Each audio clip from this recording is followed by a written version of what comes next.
Today, we're going to talk about Robocop.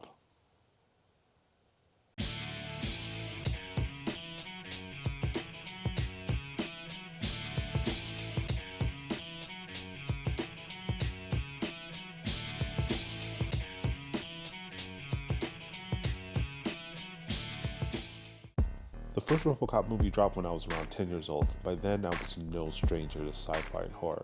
My mother used to wake me up in the middle of the night to watch a horror movie with her, like Friday the 13th or the first Alien film.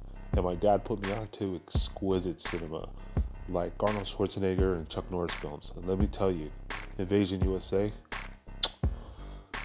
brilliant masterpiece. It's time.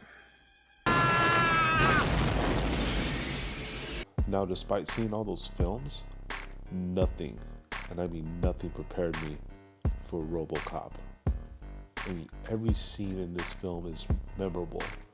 From the Ed 209 shooting up a corporate executive, to Alex Murphy having his arm, his hand, his head pretty much blown off with shotguns at close range.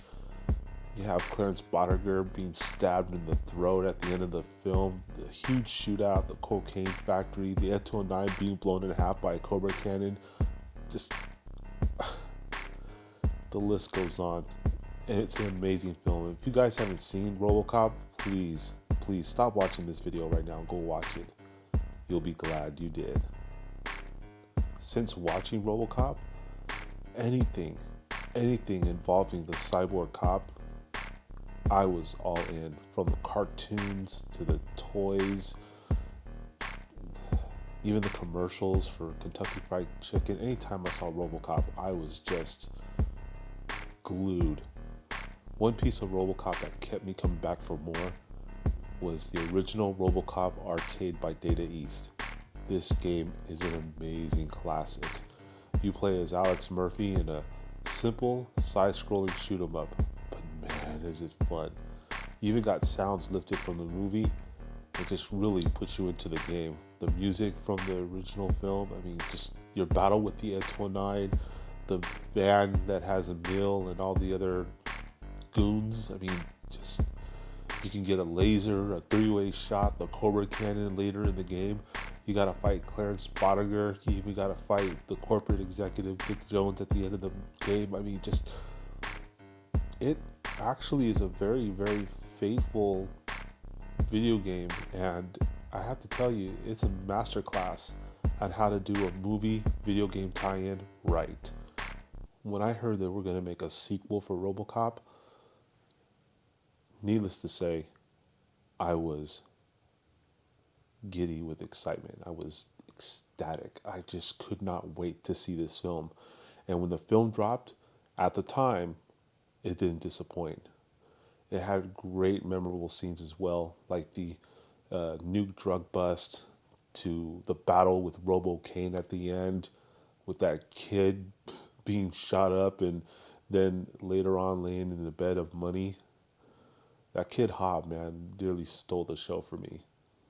The one thing that bothers me about Robocop 2 the most is the whole scene with all the multiple directives that Robocop had to do, where he had to shoot up poor Hank Azaria and tell him to stop smoking, finding a bunch of kids in a old pawn shop, telling them about nutrition and how the kids' parents are gonna react. The fact that he has to drive slow and he's flirting with Anne Lewis. I mean, that whole section, I wish they just cut that right out of the movie, because it just, like I said, it just got too comedic. And I mean, don't get me wrong, the first Robocop film had some over-the-top cartoon violence, which to me, I thought was pretty funny. It was like a really violent version of Bugs Bunny. But Robocop 2, I think it tries way, and I mean way too hard to be funny, and just misses the mark. And it's kind of sad because that movie, and even Robocop 3, was written by Frank Miller, you know, the guy who directed and wrote Sin City. Now, I can't put the blame completely on Frank Miller, because when producers and executive producers and directors get their hands on a script, they alter it like crazy.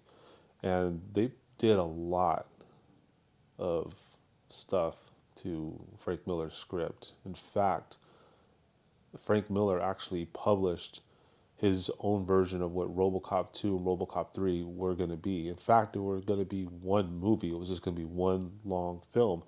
And it's an interesting read. I'm not going to say it's good or bad, but I definitely think you guys should pick it up and give it a read. Now, as much as I like Robocop 2, I loved the arcade. That's right, they made an arcade to Robocop 2. And instead of it being just some side-scrolling shoot 'em up, it was like a hybrid of shoot 'em up and beat 'em up. And let me tell you, it was just plain balls to the wall action. And if you're an action game junkie, oh, you are going to love it. And it's easy to emulate these days. You just get it on MAME, no problem. Please do yourself a favor. Play Robocop 2. As I mentioned before, Frank Miller wrote Robocop 2 as well as Robocop 3. Now, 3 was... maybe it was the headache that I was enduring at the time. See, at school I suffered a concussion, and the doctor told my father that he had to keep me up for a few hours. So my dad took us to Blockbuster and we rented Robocop 3 because there was no way I was going to watch it in the theaters, especially since there was no Peter Weller and he was replaced by Robert Burke. So we popped in the VHS and oh my God, I just kind of felt sick to my stomach, and it wasn't a good way. It wasn't because of cartoon violence. It was just the fact that the movie itself just wasn't all that great. I had this little kid, Nico, which was, to me, the most annoying character in all of Robocop. And I really wish to just not have that character in there. And you're pretty much following this character throughout the whole movie. It's like Robocop kind of took a backseat. The fact that they killed Ann Lois also, not cool. The weird part about all of this is I actually don't blame Robert Burke, because I actually think his acting was really good. He did a really good job doing all the mannerisms and everything from the first Robocop films. So when it came to the look and feel of Robocop, he nailed it. But that voice, oh my God, that voice. Oof. You called for backup? Robocop 3 didn't get an arcade port, but it did get a few console versions, and let me tell you, the less we say about those games, the better off we'll be. No, you don't want to see the footage. No, seriously, you don't want to see the footage. Okay, fine, here.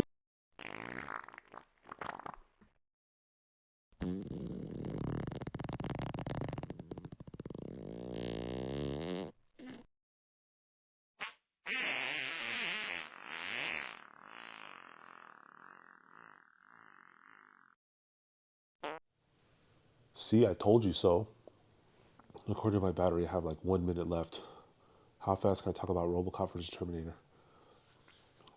Okay, Robocop versus Terminator was a 4-issue limited series that came out on Dark Horse Comics. It was written by Frank Miller and drawn by Walter Simonson, and the whole story is about how Murphy is the key to waking Skynet, thus starting the war with mankind.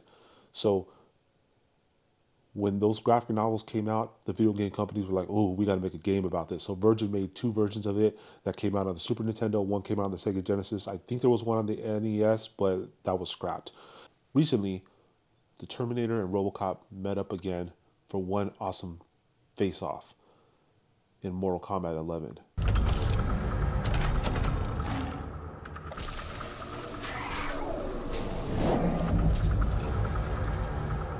Haven't we done this before?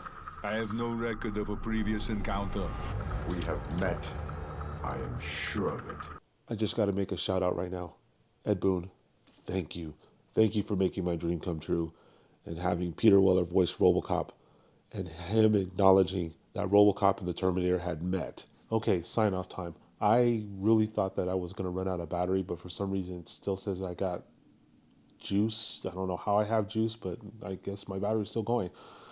I love the C100. That's right, this video was being shot on the C100 Mark I. I'm using the Fuel World EVF so I can see what I'm shooting because this thing doesn't have a flip out LCD screen. And I'm using the Sigma 18 to 35 millimeter set to 1.8, and I'm using a neutral density filter. I wanted to share this because the next video I want to do talks about my camera gear, the C100 and the C300. Until next time, stay out of trouble.